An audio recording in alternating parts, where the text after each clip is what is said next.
मधुरम स्वरूपम कर्मापिते च मधुरम मधुरा स्मृतिश्च बुद्धिं प्रबोधय प्रभो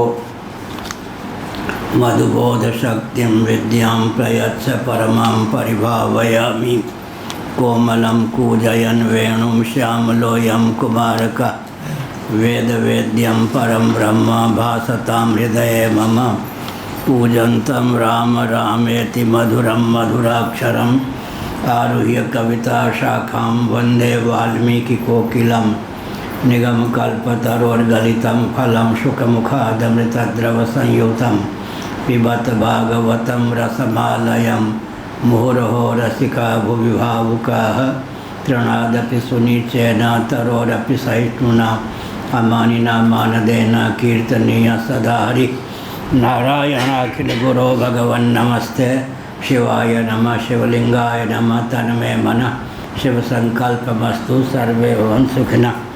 श्री राम जय जय राम श्री राम जय जय राम श्री राम जय जय राम श्री राम जय जय राम श्री राम जय जय राम श्री राम जय राम धर्म की जय हो अधर्म का नाश हो प्राणियों में सद्भावना हो विश्व का कल्याण हो गौ माता की जय हो गो हत्या बंद हो भारत अखंड हो सार्वभूत हृदय धर्म सम्राट श्री स्वामी करपात्री जी महाराज की जय हो श्री जगन्नाथ महाप्रभु की जय हो श्री बलभद्र महाप्रभु की जय हो भगवती सुभद्रा देवी की जय हो हर हर महादेव चक्र सुदर्शन महाभाग की जय हो गोविंद जय जय गोपाल जय जय गोविंद जय जय गोपाल जय जय राधा रमण हरि गोविंद जय जय राधा रमण हरि गोविंद जय जय श्री कृष्ण गोविंद हरे मुरारे श्री कृष्ण गोविंद हरे मुरारे हे नाथ नारायण वासुदेव हे नाथ नारायण वासुदेव गोविंद जय जय गोपाल जय जय गोविंद जय जय गोपाल जय जय राधा रमण हरि गोविंद जय जय राधा रमण हरि गोविंद जय जय गोविंद जय जय गोपाल जय जय गोविंद जय जय गोपाल जय जय राधा रमण हरि गोविंद जय जय राधा रमण हरि गोविंद जय जय गोविंद जय जय गोपाल जय जय गोविंद जय जय गोपाल जय जय राधा रमण हरि गोविंद जय जय राधा रमण हरि गोविंद जय जय हम हिंदू राष्ट्र बनाएंगे हम हिंदू राष्ट्र बनाएंगे हम भारत भव्य बनाएंगे हम भारत भव्य बनाएंगे हिंदू सर से मान सर तक हिंदू सर से मान सर तक भारत बृहद बनाएंगे भारत बृहद बनाएंगे स्वस्तिक चिह्नित सूर्य अंकित स्वस्तिक चिह्नित सूर्य अंकित केसरिया ध्वज लहराएंगे केसरिया ध्वज लहराएंगे वंदे मातरम वंदे मातरम। नारायण।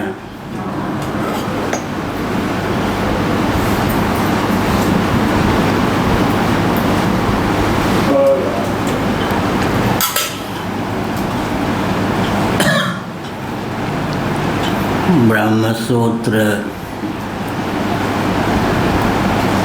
शांकर भाष्य भामती टीका सहित 2-2-1-2 शांकर भाष्य पृष्ठ 404 पंक्ति की पुनरात्र। ठीक।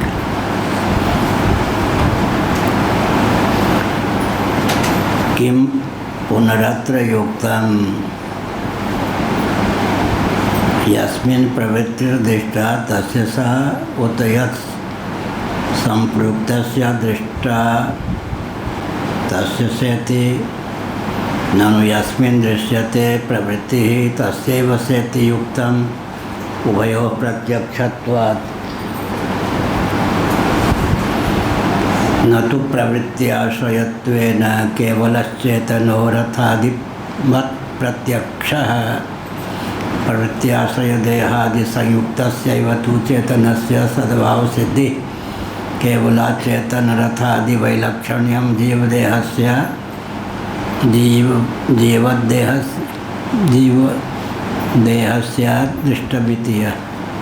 जीवदेहस्यादिष्टमिति। पिछले दिनों निरूपण चला कि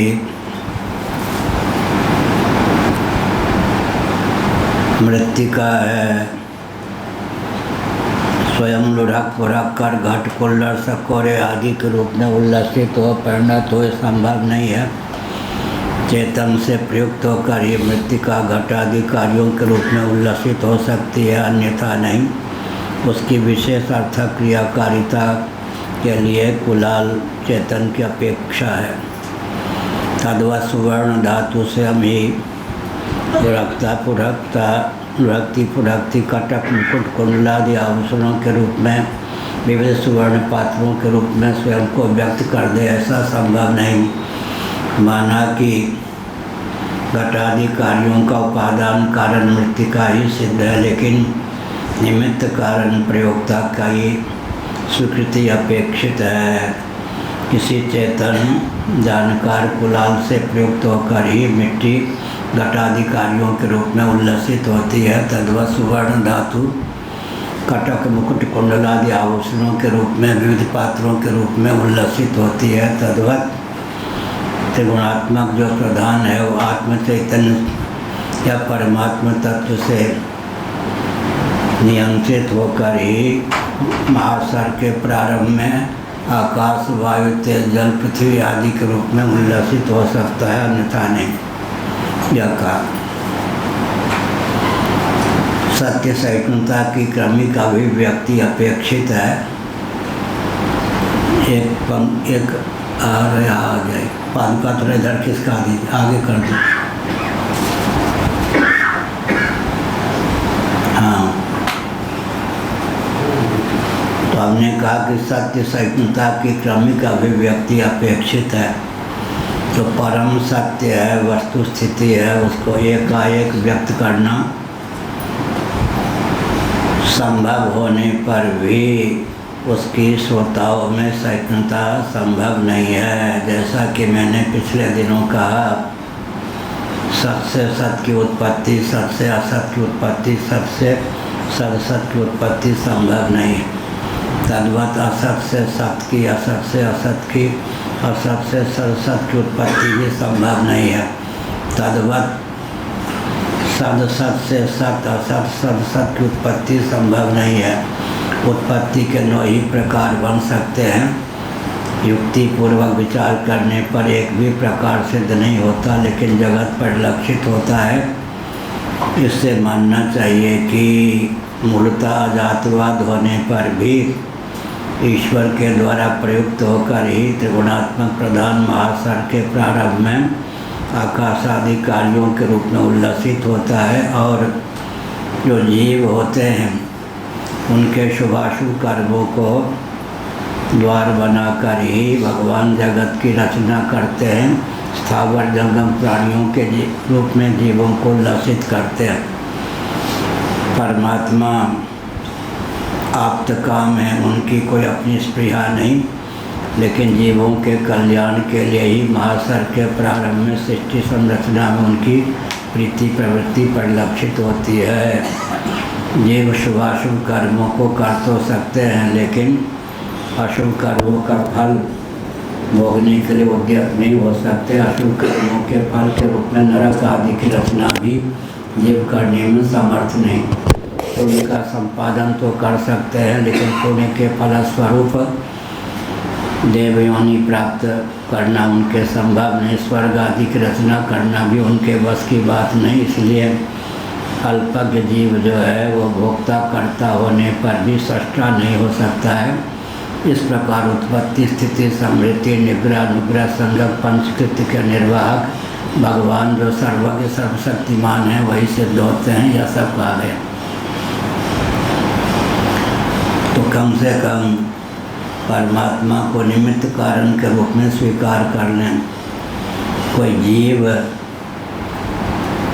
त्रिगुणात्मक प्रधान को आकाश आदि क्रम से जगत का रूप प्रदान कर दे, या 84 लक्ष योनियों में अभुक्त कर्मों के फलस्वरूप जीवों को सन्निहित कर दे, संभव नहीं। इसलिए चेतन ईश्वर जो सर्वज्ञ सर्वशक्ति संपन्न है उसे निमित्त कारण तो मानना ही चाहिए। यह कहा ऐसे एक उदाहरण दिया गया कि काष्ठ है, स्वयं ही लुढ़क कर कीवार का रूप धारण कर ले, तखत इत्यादि का रूप धारण कर ले, यह भी संभव नहीं है। तो काष्ठ को जिस प्रकार वर्धकी तक्षा की आवश्यकता है, वही उसको विविध कार्योपयोगी कीवार आदि के रूप में परिणत कर सकता है। तद्वत सुवर्ण को स्वर्णकार की अपेक्षा है, जो उसे कटक मुकुट कुंडल और विविध पात्रों के रूप में उल्लसित कर सकता है। मिट्टी को कुलाल की अपेक्षा है, जो उसे घट कुल्लर सकोरे आदि के रूप में उल्लसित कर सकता है। तद्वत त्रिगुणात्मक प्रधान भले ही जगत का उपादान कारण हो, लेकिन उसे आकाश आदि क्रम से रचने की क्षमता, अभिव्यक्त करने की क्षमता परमात्मा में ही हो सकती है। इसलिए परमात्मा को जगत का निमित्त कारण मानना चाहिए। इतनी बात कही गई।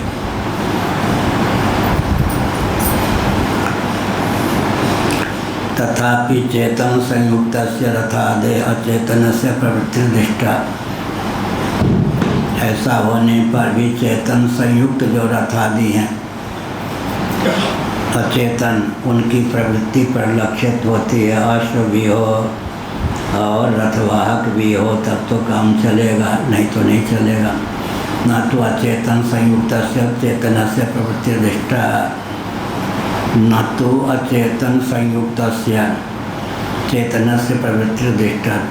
अचेतन से संयुक्त प्रवृत्ति की चेतन की प्रवृत्ति दृष्टिगोचर नहीं है, बल्कि चेतन से संयुक्त अचेतन की प्रवृत्ति दृष्टिगोचर है। अन्वय व्यतिरेक से कहा चेतन की प्रधानता। जड़ वस्तु को तो चेतन की अपेक्षा है, चेतन से संयुक्त होकर ही जड़ वस्तु अपनी अर्थक क्रियाकारिता को सिद्ध करने में समर्थ, अन्यथा नहीं। लेकिन न तो अचेतन संयुक्त से चेतन से प्रवृत्ति दृष्टा। इसके विपरीत यह नहीं कह सकते कि अचेतन संयुक्त हुए बिना चेतन की प्रवृत्ति नहीं हो सकती। तो प्रवृत्ति में चेतन का स्वातंत्र्य है, अचेतन का पारतंत्र है, यह सिद्ध हुआ। किम पुनः अत्र युक्तम। इस संदर्भ में वस्तु स्थिति क्या है यह जानने की जिज्ञासा हुई। यस्मिन प्रवृत्ति दृष्टा तस्य सा, सीधी बात है कि जिसमें प्रवृत्ति परिलक्षित होती है उसी की प्रवृत्ति माननी चाहिए। यस्मिन प्रवृत्ति दृष्टा तस्य सा, चेतन में प्रवृत्ति परिलक्षित होती है तो जड़ निष्ठ वो प्रवृत्ति अमान्य है, चेतन में ही वो प्रवृत्ति मान्य है। यह अभिप्राय या एक प्रश्न है। यस्मिन प्रवृत्ति दृष्टा तस्य सा, यह मानना चाहिए अथवा उत्तर यद संप्रयुक्त दृष्टा तस्य सेति, जिसमें प्रवृत्ति परिलक्षित है उसकी वह प्रवृत्ति माननी चाहिए, या जिससे संप्रयुक्त होकर प्रेरित होकर नियंत्रित होकर के प्रवृत्ति संभव है उसमें प्रवृत्ति माननी चाहिए। प्रवृत्ति जो है दिखाई पड़ती है मिट्टी में, सुवर्ण में, काष्ठ में, तो प्रवृत्ति जो है तन्निष्ठ है, मृनिष्ठ है, सुवर्णनिष्ठ है या काष्ठनिष्ठ है, या जो चेतन जो मिट्टी को घट आदि का रूप देता है, काष्ठ को विविध मेज इत्यादि का रूप देता है, सुवर्ण को कटक मुकुट कुंडल आदि का रूप प्रदान करता है, वो प्रवृत्ति तन्निष्ठ होना चाहिए, चेतननिष्ठ माने या जड़निष्ठ किया हुआ, जिससे प्रयुक्त है तन्निष्ठ मानना चाहिए, या जिसमें परिलक्षित है तन्निष्ठ मानना चाहिए। प्रवृत्ति का आश्रय जड़ है या चेतन या प्रश्न उठा। ननु यस्मिन् दृश्यते प्रवृत्ति तस्यैव सेति युक्तम उभयो प्रत्यक्षत्वात्। यह अब कहते हैं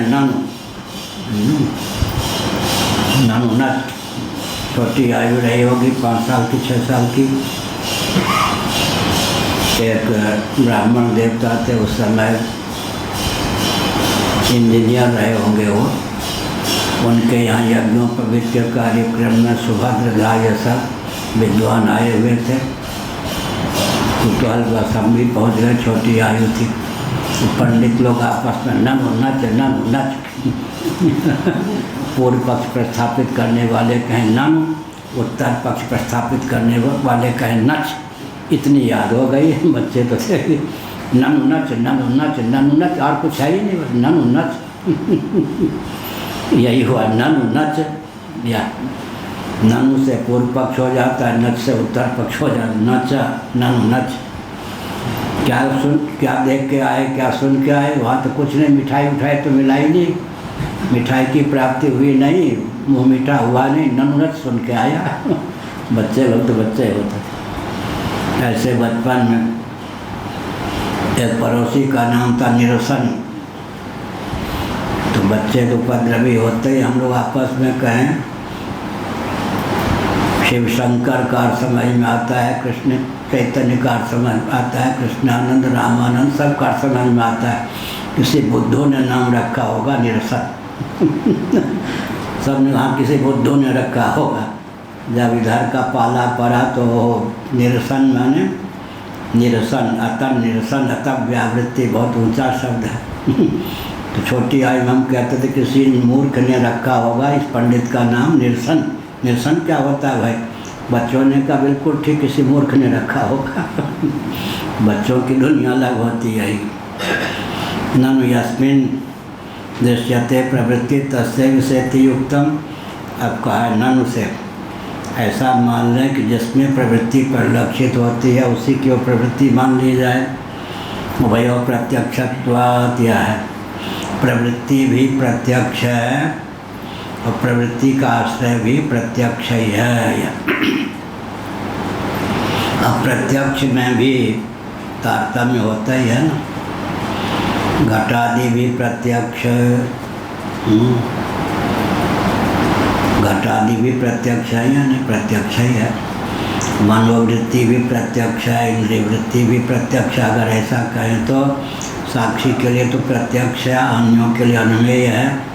इंद्रियां भी अनुमिति के द्वारा ही, अनुमान के द्वारा सिद्ध हैं। तो इसी प्रकार का घटादि कार्य की सिद्धि होती है तो मिट्टी भी प्रत्यक्ष है, तद्गत प्रवृत्ति भी प्रवृत्त है, प्रवृत्ति भी तद्गत क्या है? प्रत्यक्ष ही है। मृत पिंड को चूर्ण का, पहले मिट्टी को चूर्ण का रूप प्रदान करना, उसके बाद पिंड का रूप प्रदान करना, उसके बाद कपालक द्वय के रूप में मिट्टी को परिणत करना, फिर कपालक द्वय के संयोग से क्या हो जाए, घट की रचना हो जाती। इसलिए ये सब करने वाला कौन होगा? चेतन प्रवृत्ति परिलक्षित होती है। अब जिसने घट बनाया वो तो दिखाई नहीं पड़ेगा, वहीं बैठा रहे, कोई आवश्यक नहीं है, तो घट की उपयोगिता तो परिलक्षित होती है, लेकिन घट निर्माता तो प्रत्यक्ष नहीं होता। फिर भी अनुमान के द्वारा यह ज्ञान होता है, किसी चेतन के द्वारा प्रयुक्त होकर ही मिट्टी घट के रूप में उल्लसित हो रही है। अगर कोई चेतन मिट्टी को घट का रूप प्रदान नहीं करता तो घट की संरचना ही संभव न होती। इस प्रकार से यस्मिन् दृश्यते प्रवृत्ति तस्यैव सेति युक्तम् उभयो प्रत्यक्षत्वात्। प्रत्यक्ष में भी प्रत्यक्ष में अंतर होता है न, हमने कहा प्रवृत्ति भी प्रत्यक्ष है, प्रवृत्ति का आश्रय भी प्रत्यक्ष है। यह ननु प्रवृत्त्याश्रयत्वेन केवलश्चेतनो रथादिवत् प्रत्यक्ष है। फिर पूर्व पक्ष प्राप्त हुआ, न तो प्रवृत्त्याश्रयत्वेन, प्रवृत्ति के आश्रय रूप से केवल चेतन रथादिवत् प्रत्यक्ष, रथादि की प्रत्यक्षता तो सिद्ध है, लेकिन प्रवृत्त्याश्रयत्वेन केवल चेतना, रथकार को बताया, उधर सुवर्णकार सुनार को बताया। इस प्रकार से यस्मिन् न तो प्रवृत्त्याश्रयत्वेन, प्रवृत्ति के आश्रय के रूप में निर्माता चेतन तो प्रत्यक्ष नहीं होता, बल्कि घटादि को लेकर रथादि को लेकर ही प्रवृत्ति सिद्ध होती है। तो प्रवृत्ति जिसमें है वो तनिष्ठ प्रवृत्ति है, अर्थात उसी की ओर से प्रवृत्ति स्वतः सिद्ध है, उसमें आरोपित है, किसी चेतन के द्वारा प्रयुक्त है। क्यों माने? प्रवृत्ति का जो अधिकरण है उसी की प्रवृत्ति मानने में क्या आपत्ति। अब प्रवृत्त्याश्रय देहादि संयुक्त से चेतना से सद्भाव सिद्धि ही, यह भी कहा प्रवृत्ति का आश्रय जो है देहादि, देहादि बने देहेंद्रिय प्राणांतःकरण, नीचे से आरोह क्रम। प्रवृत्त्याश्रय कौन है? प्रवृत्ति का आश्रय कौन है? देहादि संयुक्तस्यैवतु चेतनस्य। प्रवृत्ति का आश्रय देहादि है, आदि माने नीचे से लेंगे तो इंद्रिय, फिर मन, फिर बुद्धि, उपोद्बलक प्राण, देहेंद्रिय प्राणांतःकरण में प्रवृत्ति परिलक्षित होती है। क्रियाश्रयत्व तो जो है देहेंद्रिय प्राणांतःकरण निष्ठ ही मान्य है। प्रवृत्त्याश्रय देहादि संयुक्त से भी तो चेतन से, उससे जो संयुक्त संयुक्त माने तादात्म्यपन्न चेतन है, मानी मानी बंधन में आयो। यह अधिष्ठानम तथा कर्ता करणम च पृथक विधम, विविधा से पृथक चेष्टा दैवन सेवा च पंचमम। श्रीमद् भगवद गीता 18 के अनुसार कार्य की सिद्धि में 5 हेतु होते हैं।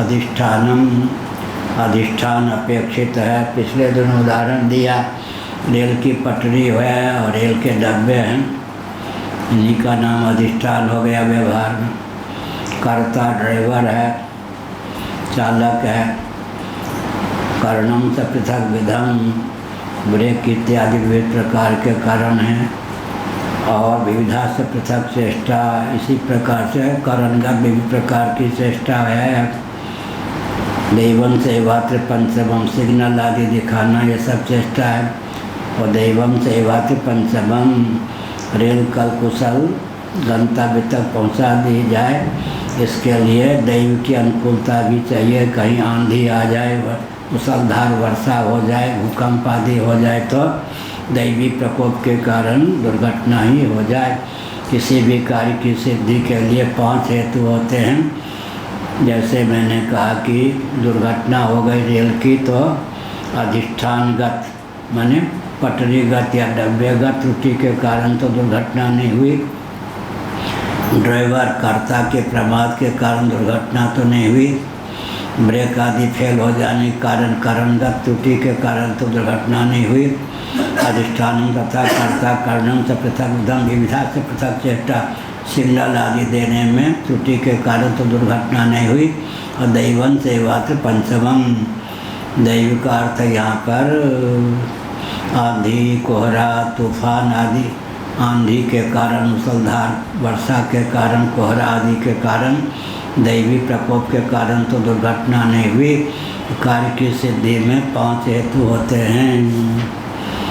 इसी प्रकार से प्रवृत्त्याश्रय देहादि संयुक्त हेतु चेतन से सद्भाव सिद्धि, चेतन के सद्भाव की सिद्धि तो देहेंद्रिय प्राणांतकरण निष्ठ जो क्रिया शक्ति है, प्रवृत्ति है, उसका नियामक प्रयोक्ता कोई चेतन होगा। इस अनुमान के बल पर चेतन की सिद्धि होती है। यह प्रवृत्त्याश्रय देहादि संयुक्त हेतु चेतन से क्या अर्थ हुआ? देहादि में तादात्म्यपन न हो तो केवल चेतन तो अविक्रिय विज्ञान घन ही सिद्ध होता है।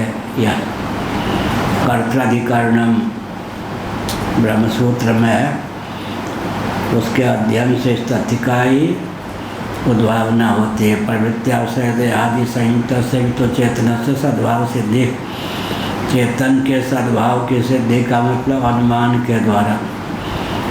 देहादि जो है, देहादि देहेंद्रिय प्राणांतकरण ये स्वतः क्रिया युक्त नहीं हो सकते। इनमें जो क्रिया है किसी चेतन के द्वारा प्रयुक्त, या तो उसके सानिध्य मात्र से या उसके संकल्प से ही देहेंद्रिय प्राणांतकरण में संचार संभव है, प्रवृत्ति निवृत्ति संभव है। प्रवृत्ति निवृत्ति का नियामक कोई चेतन ही हो सकता है। देहेंद्रिय प्राणांतकरण ये जड़ हैं, इनमें जो चेतना का संचार है, प्रवृत्ति है, चेतन के द्वारा प्रयुक्त होने के कारण चेतन अवश्य सिद्ध है। इस प्रकार से चेतन के सद्भाव की सिद्धि देहेंद्रिय प्राणांतकरण में क्या है? प्रवृत्ति से संयुक्त रूप में होती है, अनुमान होता है। केवला चेतन रथादि वैलक्षण्यम जीवदेहस्य दिष्टम इति, केवल जो अचेतन रथादि हैं उनसे विलक्षण जीवदेहस्य दिष्टम, जीवदेह माने जीवन काल में सब नहीं, जीवन काल में देह दृष्ट हैं। क्या हुआ? केवला चेतन, केवल अचेतन रथादि से विलक्षण देह में जब शव है तब फिर क्या शव है? जब कोई व्यक्ति जीवित देखा जाता है तब जो शरीर है उस शरीर में और शव रूप शरीर में तो अंतर है ही। कौन सी चमत्कृति थी कि सब शरीर जो है चलता फिरता बोलता इत्यादि परिलक्षित होता था, इससे क्रिया शक्ति ज्ञान शक्ति की निष्पत्ति होती थी। कौन सी चीज़ नहीं रही जिसके कारण शरीर अब शव के रूप में परिलक्षित है? इसका उत्तर क्या होगा? पूरी अष्टक सहित जीव कला की विद्यमानता के कारण ही जड़ शरीर में क्या है? अर्थात क्रियाकारिता सिद्ध है, उपयोगिता सिद्ध है, प्रवृत्ति सिद्ध है। थोड़ा रास्ता छोड़ के बैठे हैं, खोलने में लोगों का इधर बैठिए, इधर बैठने में आपत्ति नहीं है, लोगों को आने में कठिनाई ना। अब यह है कि तुलसीदास ने क्या लिखा? विषय करण सुरजीव समेता सकल एक थे एक सचेता, सबकर परम प्रकाशक जो ही राम अनाद्य बरपत सोई। रूपम दृश्यम, उधर शास्त्रों का वचन है, रूपम दृश्यम लोचनम दिक् दृश्यम दिक्टु मानसम दृश्याधिवृत्तया साक्षी दृघेव न तो दृश्यते। विषय जो हैं शब्द स्पर्श रूप रसगंध और उनके अभिव्यंजक संस्थान सचंदन वनितादि ये कर्णग्राम से उद्दीप्त हैं। कर्णग्राम जो हैं सुर तत्त अनुग्राहक देवता से उद्दीप्त हैं। विषय करण सुर, फिर जीव जो देवता हैं वो जीव से उद्दीप्त हैं। जीव जो है विषय करण सुर जीव समेता सकल एक ते एक सचेता सबकर परम प्रकाशक जो ये राम अनादि अवधपत सोई जीव जगदीश्वर से प्रयुक्त है। इस प्रकार सोपाधिक धरातल पर भी जीव का स्थान विषय करण सुर से उत्कृष्ट सिद्ध हुआ या नहीं। देवताओं को हाथ जोड़ना, उनकी पूजा करना न छोड़ें, लेकिन यह ध्यान रखें कोई जीव ही कर्मोपासना की प्रगल्भता के फलस्वरूप चतुर्दश भुवनात्मक ब्रह्मांड में देवता होकर विद्यमान है। जब हम अपने को मनुष्य मानते हैं देवता हमसे उत्कृष्ट सिद्ध होते हैं, लेकिन जब हम स्वयं को जीव ही मान लें तो सोपाधिक धरातल पर भी जीव का जो स्थान है वो देवताओं से ऊपर है या नहीं। देवता की आराधना उपासना अवश्य करें, लेकिन जीव का जो औपाधिक धरातल पर स्वरूप है वो भी देवताओं से उत्कृष्ट है, क्योंकि चतुर्दश भुवनात्मक ब्रह्मांड में जितने देवता हैं कोई न कोई कर्म उपासना के फलस्वरूप हुए देव पद को प्राप्त हुए। कौन? जीव ही। तो जीव ही तो देवता होता है, इसलिए जीव का मौलिक स्थान औपाधिक धरातल पर भी देवताओं से उत्कृष्ट सिद्ध है।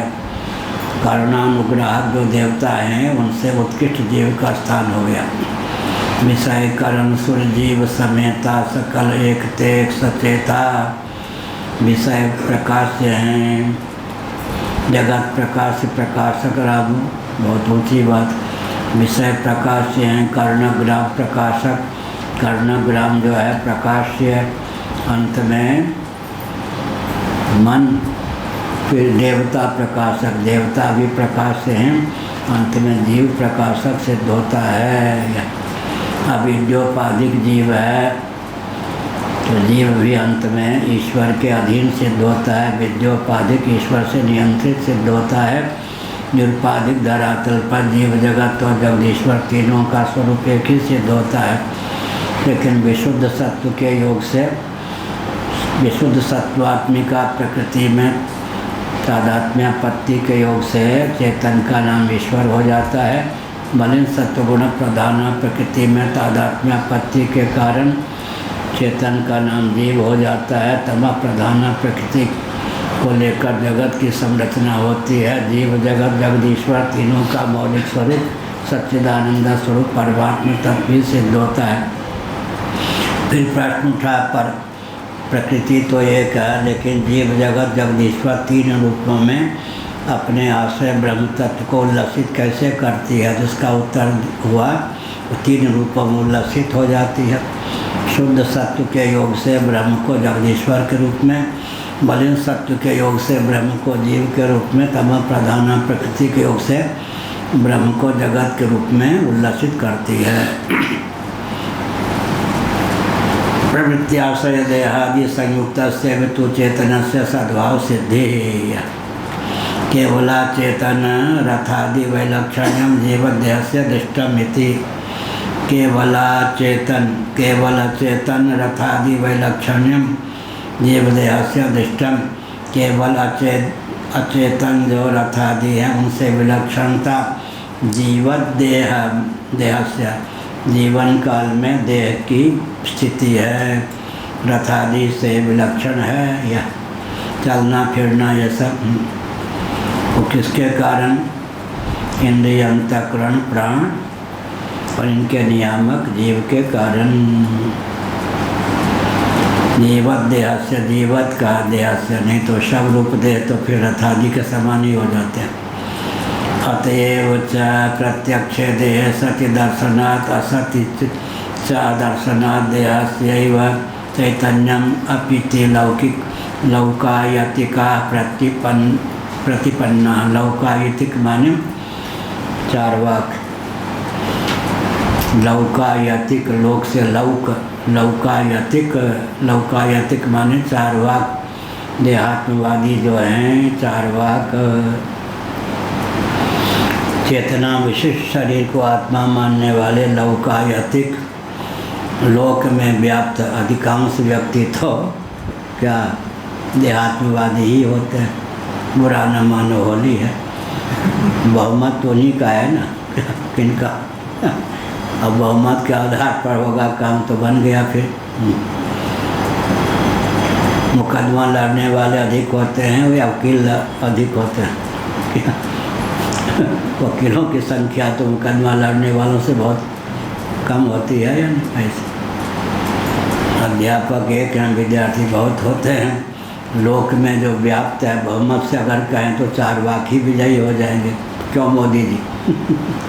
अगर यहाँ पर मोदी जी, योगी जी, मुस्कुराइए, अगर बहुमत से काम लेंगे तो लोकायतिक ही अधिक हो जाएंगे, देहातवादियों का ही साम्राज्य होगा, फिर तो हम लोगों की दाल ही नहीं गलेगी। इसलिए लोकतंत्र है या बला है यह? लोकतंत्र है। आम जनता को क्या पता कि सत्य में शासन करने की क्षमता किस में है किस में नहीं है? क्या गांव के मुखिया ने कह दिया, हाँ हमारे नेता ने कह दिया, उसको वोट दे दो, इससे काम चलेगा क्या? लोकायतिका प्रतिपन्ना यह लोकायतिका प्रतिपन्ना यह का तो क्या कहा? देहस्यैव चैतन्यम अपि इति। चैतन्य जो है, चेतना विशिष्ट शरीर है, तो चैतन्य भी या बहुत बढ़िया है। भूत चतुष्टय तो है ही उनके यहाँ। भूत चतुष्टय पृथ्वी जल तेज वायु से निर्मित शरीर हम लोग मानते हैं, पांच भौतिक वो लोग मानते हैं। भूत चतुष्टय से निर्मित शरीर है। और ये लोग फिर क्या है? भूत चतुष्टय में पृथ्वी जल तेज वायु प्रत्यक्ष प्रमाण के ही पक्षधर चारवाक लोकायतिक होते हैं। इसलिए यह कहा कि उसमें जो चेतना है कि मूलक है, चेतना भी जड़ का धर्म ही है, यह अभिप्राय। देखा जाता है कि मल मूत्र इत्यादि जड़ पदार्थों से चेतन की उत्पत्ति हो जाती है, कीड़े इत्यादि हो जाते हैं। रक्त भी जड़ है या नहीं? उससे भी कीटाणु उत्पन्न हो जाते हैं। तो क्यों न माने कि जड़ ही चेतन का मूल है? देखा ही जाता है, 50 उदाहरण मिल सकते हैं। चेतन से जड़ की उत्पत्ति हुई या जड़ से चेतन की उत्पत्ति हुई। नीचे से विचार करें, जड़ से चेतन की उत्पत्ति हो सकती है, जैसे कि रक्त है, मलमूत्र हैं, इन सब से कीट इत्यादि की उत्पत्ति होती है। क्यों न माना जाए कि जड़ से चेतन की उत्पत्ति हुई। चेतन से जड़ की उत्पत्ति क्यों माने? जड़ से ही चेतन की उत्पत्ति माने। और ऊपर से लें तो तस्माद वै तस्माद आत्मना आकाश संभूतः, यहाँ तो परमात्मा से आकाश की उत्पत्ति हुई, चेतन से जड़ की उत्पत्ति हुई। हम लोग कहेंगे, वो कहेंगे जड़ से ही चेतन की उत्पत्ति हो गई। दृष्टांत दोनों के पक्ष में है, उनके पक्ष में है, झटपट लोग उसी को मानने लगे। चैतन्य में पीती, तो जड़ के मूल में जड़, जड़ के मूल में जड़, जड़ के मूल में जड़, अंत में क्या होगा? अनवस्था दोष की प्रसक्ति होगी। जात्यावासम चलावासम वस्तुआवासम तथैव च अजाचलम वस्तुत्वम विज्ञानम शांतमद्वयम। जड़ के मूल में जड़ मानेंगे, अनवस्था दोष की प्राप्ति होगी। इस प्रकार से अंत में कोई न कोई चरम कारण चेतन मानना ही पड़ेगा, उसी का नाम ईश्वर होगा। तो यह चेतना भी है, जड़ वस्तु का ये धर्म है, स्वभाव है। इस प्रकार से लोकायतिक, लोक में व्याप्त बहुमत जिनका है, देहात्मवादियों का कहना है, प्रतिपन्ना चारवाक इत्यादि जो केवल प्रत्यक्ष प्रमाण को मान लिया तो लोकायतिक हो गए, अनुमान को भी मान लिया तो जैन और बौद्ध हो गए, आगम को भी मान लिया तो नैयायिक वैशेषिक आदि हो गए। लोकायतिका प्रतिपन्ना तस्मात् अचेतनस्य प्रवृत्ति इति पूर्व पक्ष है। जबकि बात ऐसी है, इसलिए सिद्ध हुआ कि अचेतनस्य प्रवृत्ति ही, अचेतन की ही प्रवृत्ति है। तदभिधीयते, तदभिधीयते, इसी को लेकर कहते हैं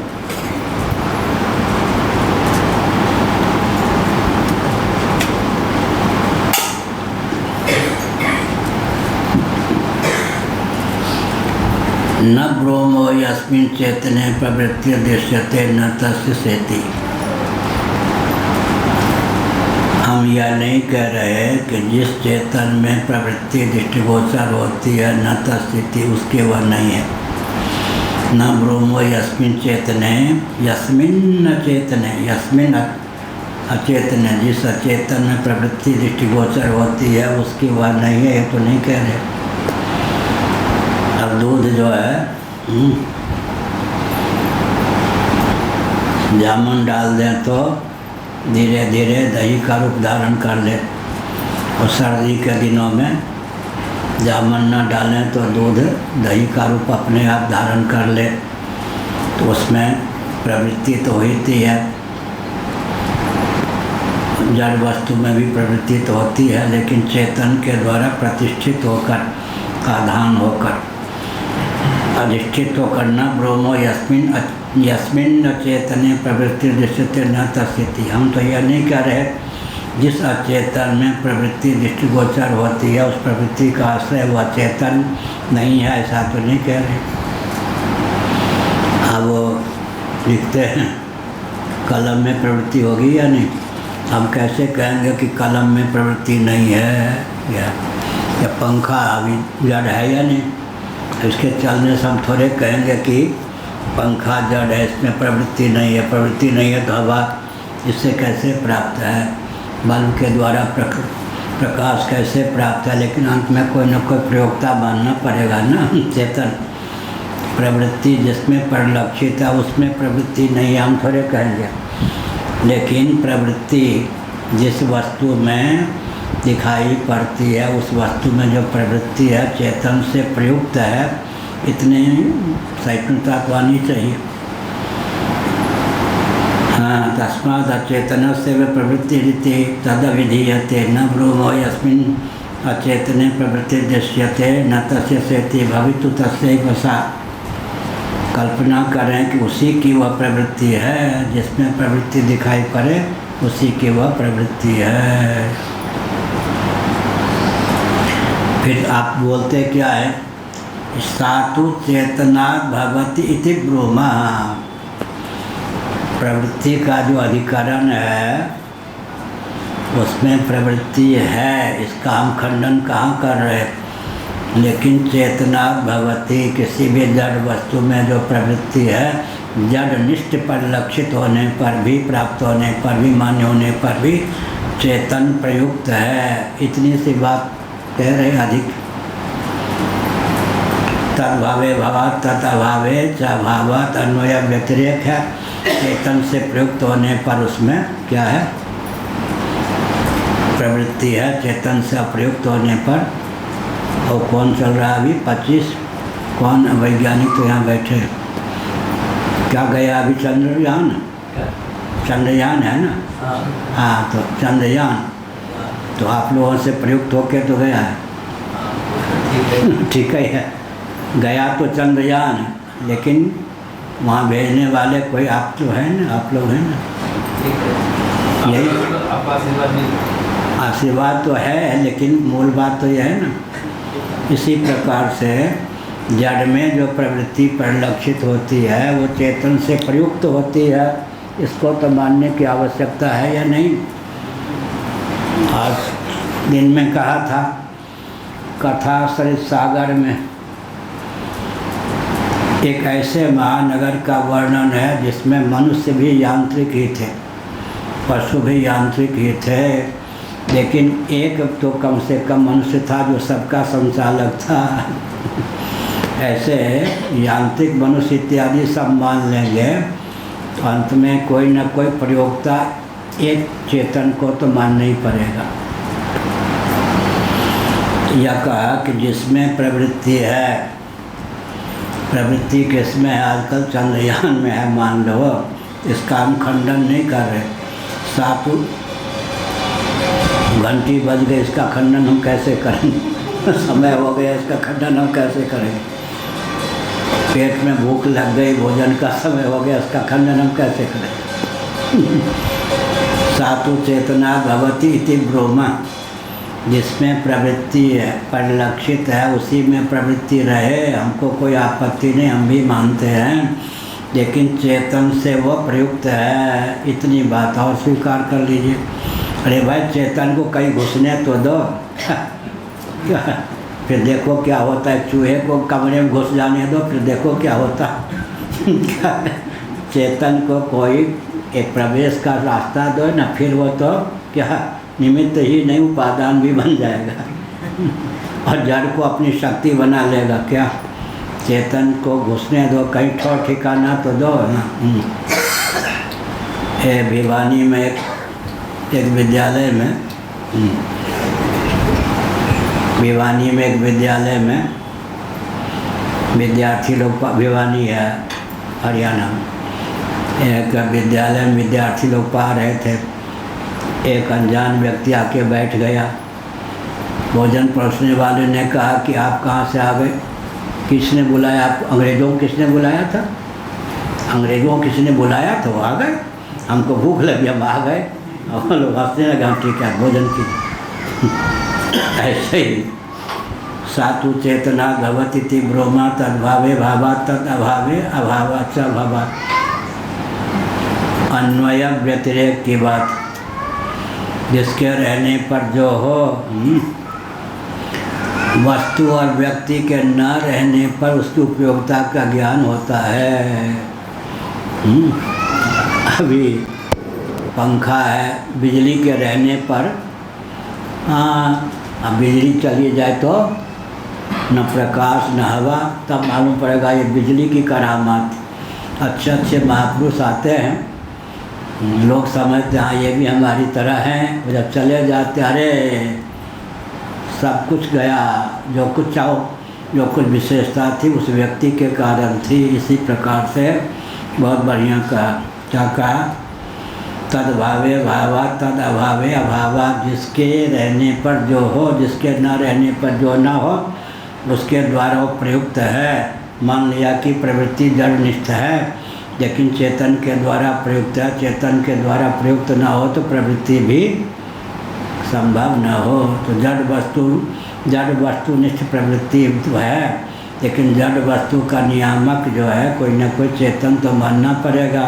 और समस्त जड़ वस्तुओं का नियामक अल्पज्ञ अल्प शक्ति संपन्न तो नहीं होगा, सर्वज्ञ सर्वशक्तिमान ही होगा।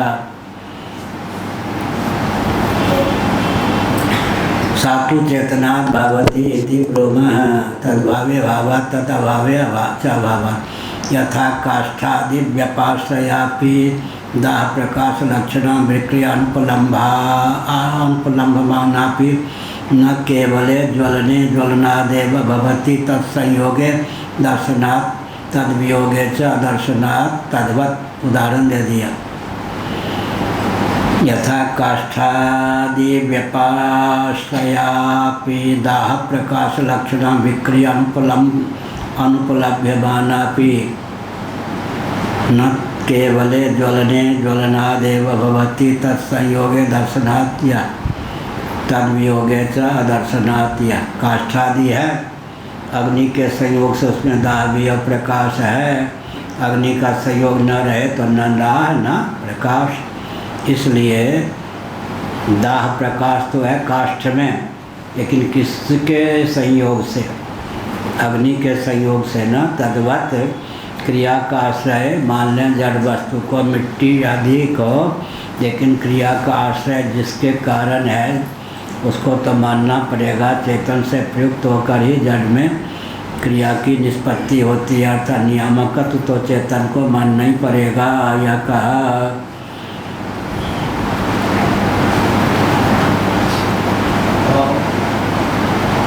पूछ रहे थे कोई क्या? हाँ, तद्वत् लौकायितिका नाम अपि चेतन एव देहो अचेतनानां रथादीनां प्रवर्तको दिष्टा इत्यभिप्रति सिद्धं चेतनस्य प्रवर्तकत्वं। लौकायतिका नाम अपि, लौकायतिक बने चार बात, चेतन को जड़ का धर्म मानने वाले विक्रिया, जैसे मैंने कहा कि मलमूत्र इत्यादि से, रक्त इत्यादि से चेतन प्राणियों की उत्पत्ति हो जाती है। चेतना शून्य वस्तु से चेतना संपन्न प्राणियों की उत्पत्ति होती है। यथावता सिद्ध होता है कि चेतन का उपादान कारण जड़ ही है, ऐसा मानने वाले जो हैं लोकायतिक। लोकायतिक माने बहुमत उन्हीं का है। लोकायतिका नाम अपि चेतन एव देहो अचेतना नाम रथादि नाम प्रवर्तक। अचेतन जो रथादि हैं वो चेतन देह के द्वारा, शरीर के द्वारा प्रयुक्त है, इतना तो मानेंगे। अब चेतन जो देह है, ये जो कहा देह के साथ जो चेतन जोड़ दिया वो किम मूलक है, स्वतः सिद्ध है या किसी के द्वारा प्रेरित है, इतनी बात हो गई ना। आखिर चेतना संपन्न जो शरीर है उसी के द्वारा स्विच ऑन करेंगे, स्विच ऑफ करेंगे, रथादि का संचालन होगा।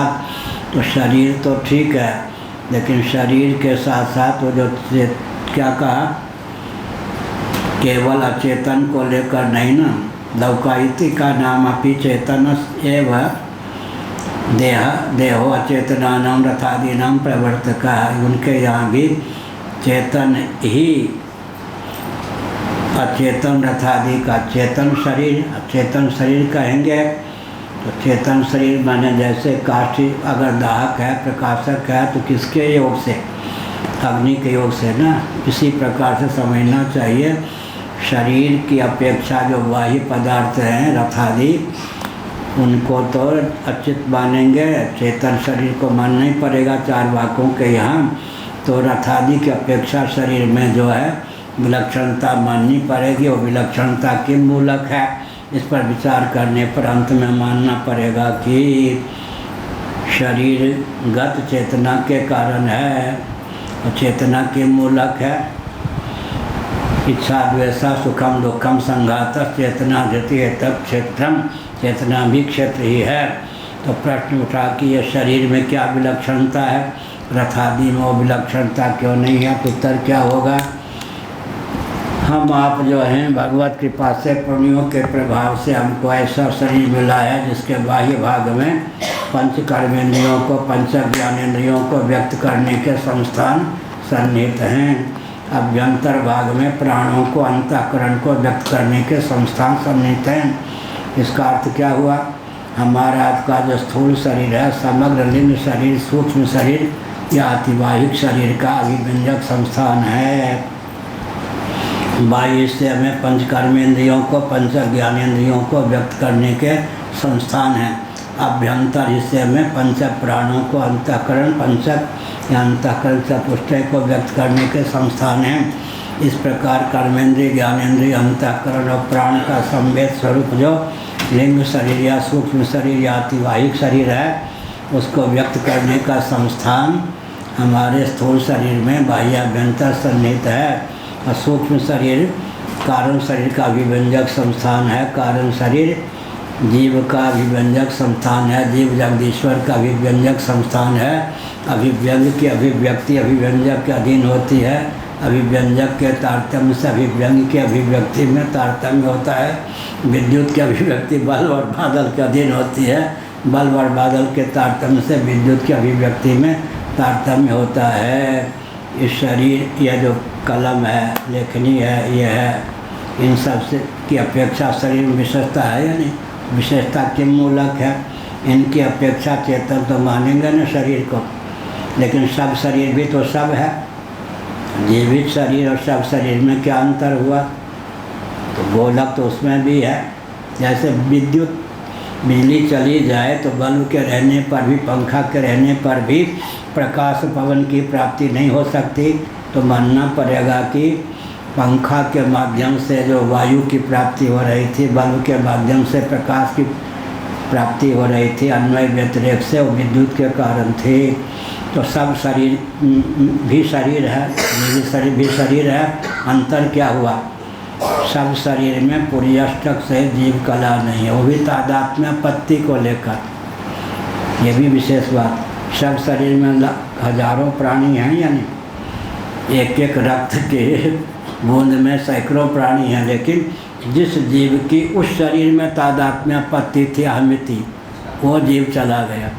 रक्त के बूंद में जो जीवाणु होते हैं, एक एक उनके शरीर में उसी जीवाणु की अहमियत होती है। तो शरीर से क्या चला गया, उसी का नाम है पुरीअष्टक सहित जीव कला। पुरीअष्टक माने एक महिला आई,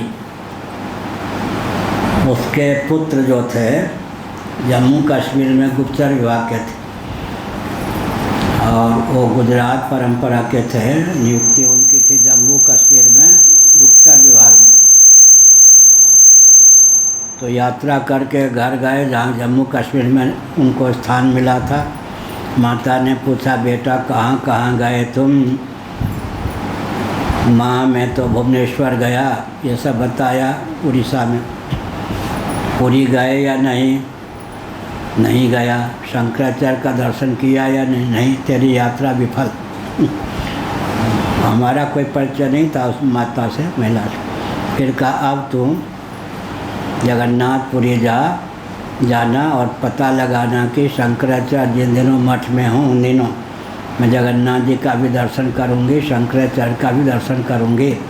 यहाँ कोई गुप्तचर विभाग में रथ जी थे उन दिनों, उनको फ़ोन किया गया, शंकराचार्य किन दिनों रहेंगे, उन दिनों वो अपनी माता को लेकर आए। फिर उनकी माता ने हमसे पूछा, महाराज 8 पुरियों का दर्शन बाहर कर, 7 पुरियों का दर्शन किया था, 8वीं पुरी जगन्नाथपुरी में आ गई हूँ, अंदर की 8 पुरियों का दर्शन आप करा दो। सत्संग किया होगा ना बचपन, नहीं तो कैसे प्रश्न। अयोध्या मथुरा माया माने हरिद्वार, अयोध्या मथुरा माया काशी कांची अवंतिका माने उज्जैनी, द्वारावती, ये 7 पुरियाँ हैं। 8वीं पुरी कौन है? जगन्नाथपुरी। कहाँ हम लोग बैठे हैं? 8वीं पुरी में बैठे हैं। 7 पुरियों से अतिरिक्त 8वीं पुरी में। ये तो बाहर की 7 पुरियाँ नहीं, 8 पुरियाँ। भगवान की कृपा है, देखिए परतंत्र भारत में भी 8 पुरियाँ अभी भारत में हैं, इतने तो है कम से कम। और अपने आध्यात्मिक 8 पुरियाँ क्या हो गई? कर्मेंद्रिय पंचक, ज्ञानेंद्रिय पंचक, प्राण पंचक, अंतःकरण पंचक, तन्मात्र पंचक, अविद्या काम और कर्म, ये 8 अंदर की पुरियाँ हैं। हर हर महादेव।